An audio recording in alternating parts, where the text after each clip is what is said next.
and welcome to Narrowboat Vloggl. This week we're rounding up the best bits from recent Narrowboat vlogs. This week's episode is brought to you in association with Insure for Boats. Narrowboat Will leaves Leicester and is on the River Soar. Those are tight corners. There's no boats coming. We're still on the River Soar here, but it alternates between the Grand Union and River Soar, you know. There's a lot of this. Seems to come in the evenings floating down. It's bubbly. See bubbles. It's weird to stare at. It feels like you're moving. That little trickle of beautiful river is now a torrent, look. Oh, great. It's rained heavy all night and the river's come up about a foot. It's raised about a foot. Wow. Oh, I don't like it now. I love rivers, but they're just too unpredictable.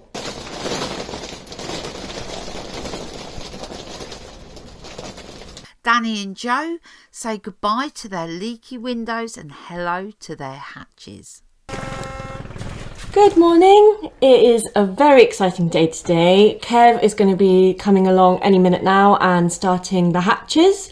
Not sure how long it's going to take. He's already made them. He's obviously got to take these out and bolt them in. They're a bit leaky. I don't think it's necessarily the windows that's leaky. It's more the edge, more like the sill.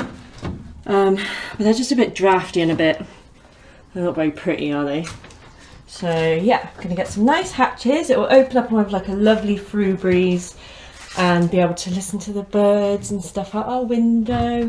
It will be quite dark in here. I'm worried a little bit about when we're in here because this will be like our bedroom, but we've got like 2 windows here and we can open them up in the summer and the winter. It doesn't really matter anyway, so.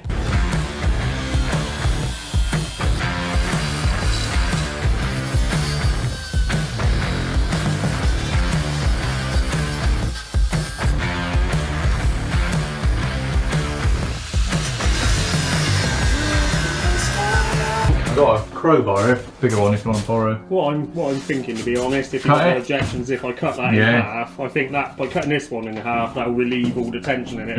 Apart then. Yeah. But it is scrap then.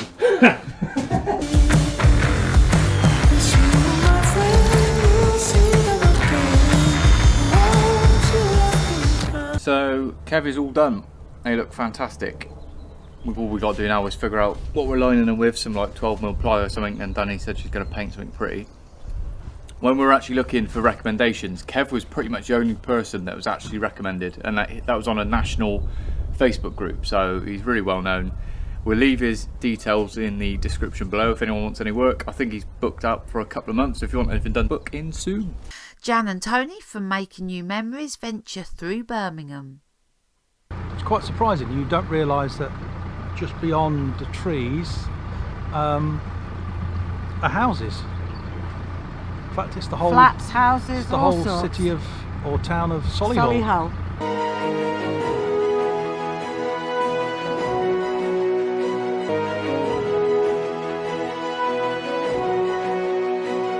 We were moored up right in the centre, and it was a little bit rowdy, shall we say rowdy?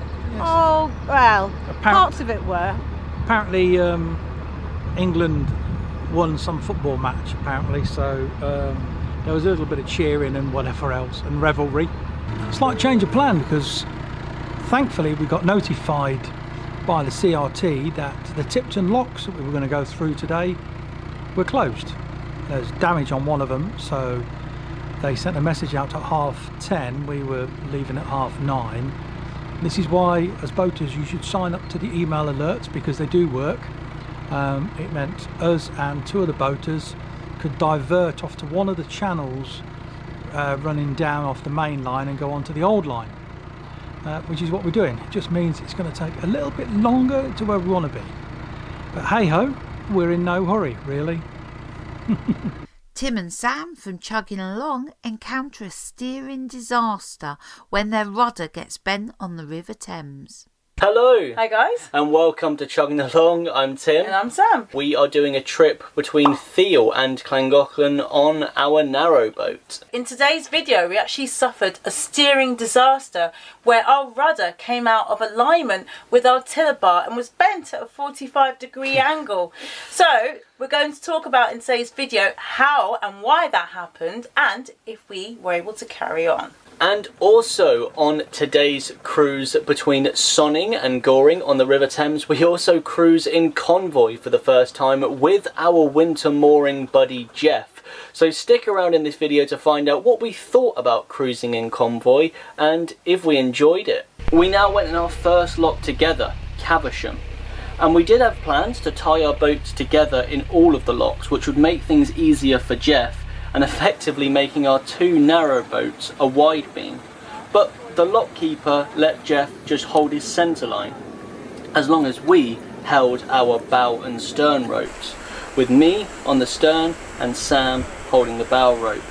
You know, this lock isn't very ferocious, but the next one you'll see is, and we will make our makeshift wide beam and tie our boats together. So it's now disaster time as we were waiting to go into Maple Durham Lock. You can see these wooden sort of bollards here, and I got off the boat there to go and hold the centre line, but the boat was still drifting forward slightly. Then often, yeah, when you don't have it there, the tiller bar swang in the direction of the bollards with the boat still drifting forwards. It then got caught behind it and bent the steering out of line in a 45-degree angle. Oh, so you can see here that, yeah, this is straight and this is the tiller, and it was all a big mess really. With this we carried on to see how things would go. We got into the lock and we tied our boats together for this ferocious lock, which made it easier for everyone. It's ferocious because the sluices were above the waterline, so the water comes out quite fast and your boat can get caught if you're not too lucky. We made it through that lock and it was now time to test how this steering would hold up. Fran and Rich from Floating Our Boat crossed the massive River Mersey with the Foxes Afloat. Bit of a momentous day today. It's exciting, it's nerve-wracking. Scary. Scary. Along with the Foxes and Silver Fox, Laura Maisie, and we are going to Liverpool. And which way are we going? We're going the 10 miles down the Manchester Ship Canal and then about 45 minutes to an hour actually on the River Mersey estuary itself to Liverpool. So we are very excited but a tad nervous. A tad nervous.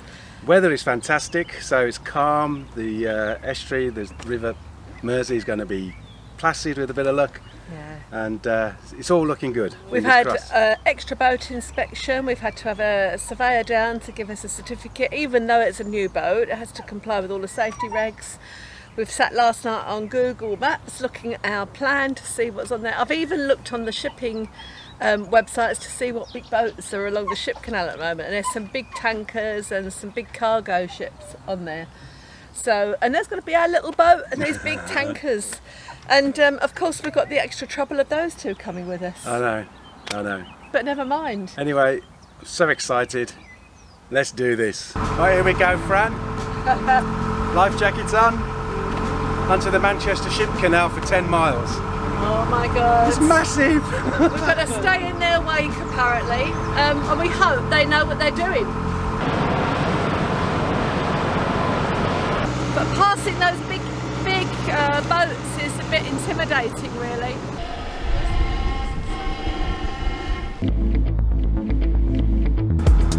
It's lovely and calm at the moment. It is lovely and calm. Boys are getting away from me, so I've got to speed up a bit. It's massive. I've never known anything like it. Look at it. Oh my God, I didn't look behind me before. And there's sandbanks all along here, you can see them. That's what we're trying to avoid. And that's why we've got our pilot with us. And there's Liverpool. It's such an experience. It's absolutely amazing. I don't think I'd want to be out here if it was a little bit choppier, but It's just superb. Hang on a minute, it looks like they're going into land here. I don't know what they're doing. We've got to go that way. I think there must be a sandbank. Deb and Mark from Well Deck Diaries have a car tyre stuck around their prop at the entrance of the Harecastle Tunnel. Just happened, Deborah? I think we've got something stuck around the prop. Something not good. Yeah, so we've got here in the most unseeable through water, if that is a term, and I've now got to go in my weed hatch and try and see in zero visibility what is making the loud, horrendous clanking noise around my prop. I've done my Superman bit in the phone booth and got my overalls on. So what I have noticed, I've just taken the lid of the weed hatch off, and let me show you. Yeah, you can see, point your finger, something's been bashing that as the propeller's gone round. And believe it or not, in that murky water there is a propeller somewhere. This is a prop mate.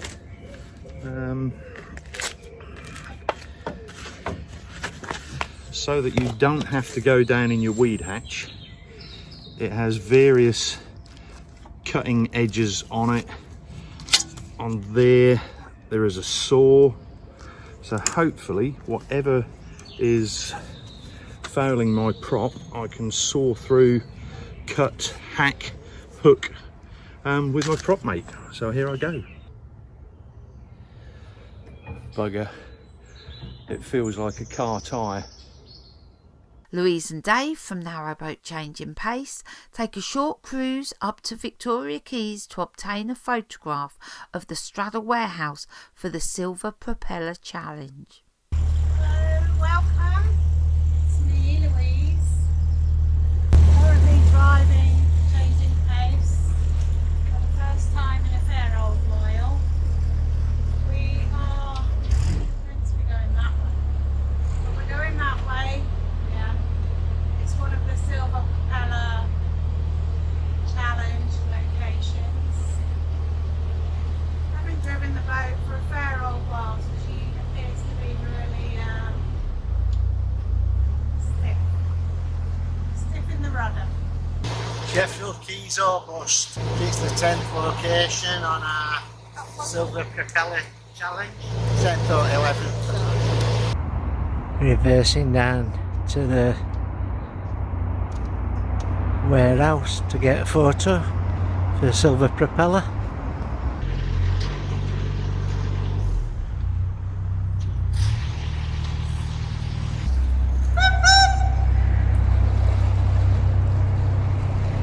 Did I hit that boat, by the way? No. It was close.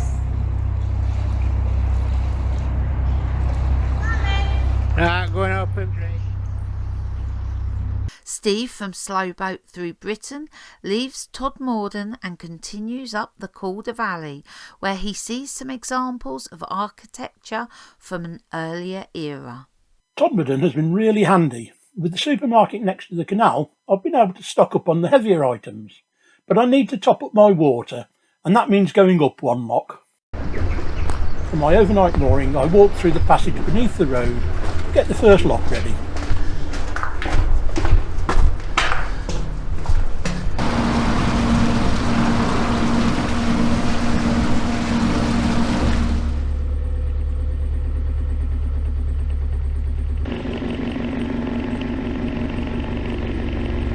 Considered by some as one of the wonders of the canals, the Great Wall of Tod was built in 1881 by the Lancashire and Yorkshire Railway Company.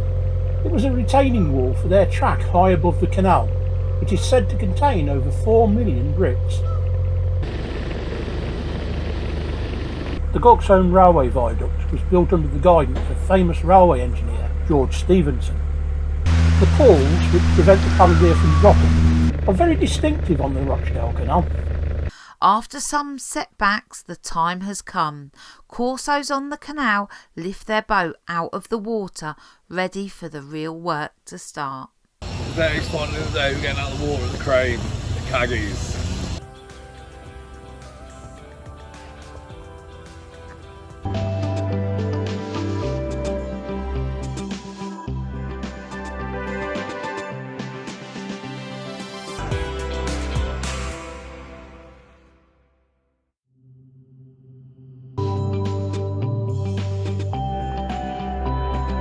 Today's episode has been curated and narrated by Lisa Warner and produced by Samuel Morris. This episode has been brought to you in association with Insure for Boats. Head over to vloggl.com to find out more.